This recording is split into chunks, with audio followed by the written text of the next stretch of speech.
नमस्कार दोस्तों, आज हम बात करेंगे यहाँ पे वर्चुअल प्राइवेट नेटवर्क के बारे में। हम आज बात करेंगे वाले हैं।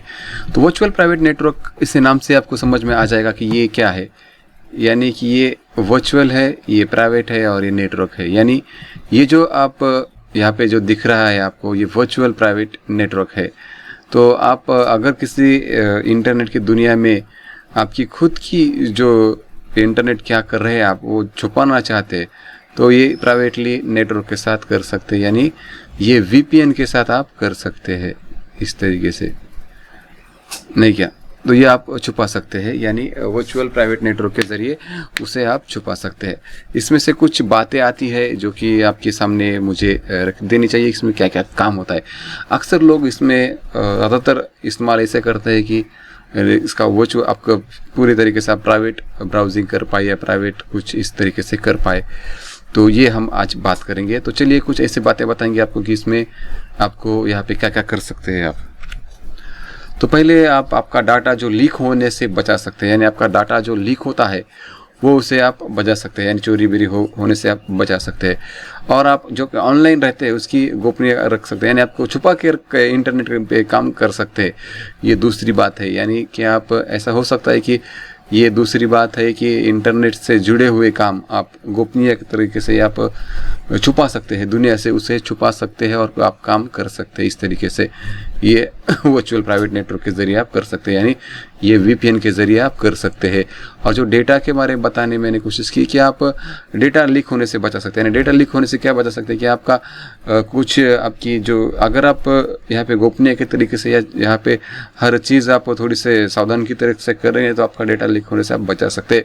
ये हो गई दूसरी बात ये यहाँ पे। और दूसरी बात ये है कि आप खुद को दुनिया से बचा सकते हैं। और आपका आईपी एड्रेस जो होता है, जैसे कि हम कह सकते हैं कि हमारा जो आधार कार्ड रहता है, हमारी पहचान रहती है, उसी तरीके से मोबाइल, कंप्यूटर या फिर जो भी डिवाइस है जहाँ पे इंटरनेट कनेक्ट होता है उसका एक आईपी एड्रेस रहता है। वो आईपी एड्रेस को आप छुपा सकते हैं। यानी समझो मुझे यहाँ पे अभी इस कंट्री में ब्राउजिंग करनी है, समझो नहीं क्या, तो मुझे ये समझो ये साइड आपकी यहाँ पे ब्लॉक है इस कंट्री में, समझो नहीं क्या, और दूसरे कंट्री में वो साइड यहाँ पे चालू है। तो मैं इस कंट्री का जो कि इस देश का यहाँ पे मैं वीपीएन यहाँ पे इस्तेमाल करके इस यहाँ पे ब्लॉक साइड को भी मैं इसमें एक्सेस कर सकता हूँ इस कंट्री का यूपीएन यूज़ करके, यानी वीपीएन यूज़ करके इसे मैं करा सकता हूँ। तो वीपीएन के ज़रिए आप कौन सी भी साइट को यूज़ कर सकते हैं जो कि आप यहाँ पे बैन हो चुकी है, या फिर कुछ ऐसे काम कर सकते हैं कि जो यहाँ पे अलाउड नहीं है लेकिन दूसरे कंट्री में वो अलाउड है। उस वीपीएन का इस्तेमाल कर सकते।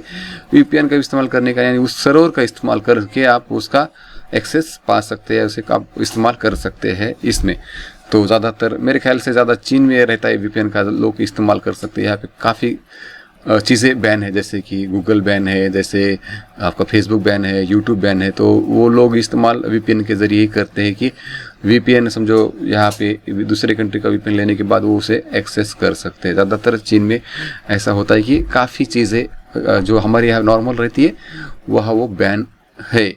तो इस तरीके से आप कर सकते हैं, यानी आईपी एड्रेस का आप इस्तेमाल करके वीपीएन को जो कि आपका वर्चुअल प्राइवेट नेटवर्क है उसके ज़रिए कुछ चीज़ें आपको एक्सेस मिल सकता है। जो कि चीज़ें यहाँ पे बैन है वो आप दूसरे देश में चालू है, तो वो उसका वीपीएन यूज़ करके आप उसका ज़रिए आप उसमें यूज़ कर सकते हैं।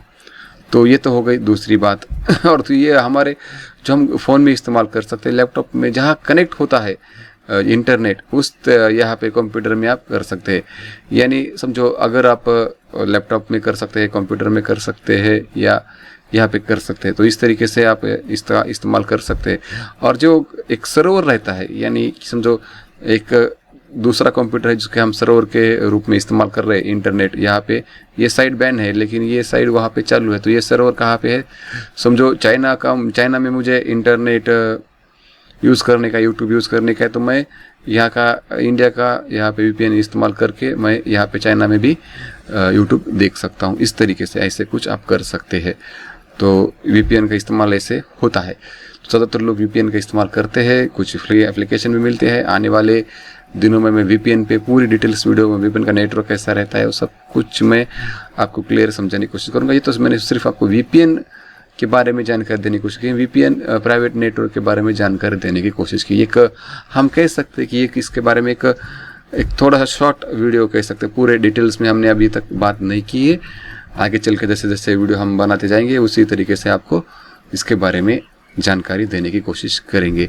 तो ये तो हो गया VPN के बारे में आपके लिए थोड़ा सा वीडियो, जो कि आपके लिए काफ़ी हेल्पफुल रहा होगा। आप इंटरनेट के बारे में थोड़ी सी जानकारी रखते हैं तो आपके लिए बहुत बढ़िया सी बढ़िया बात है।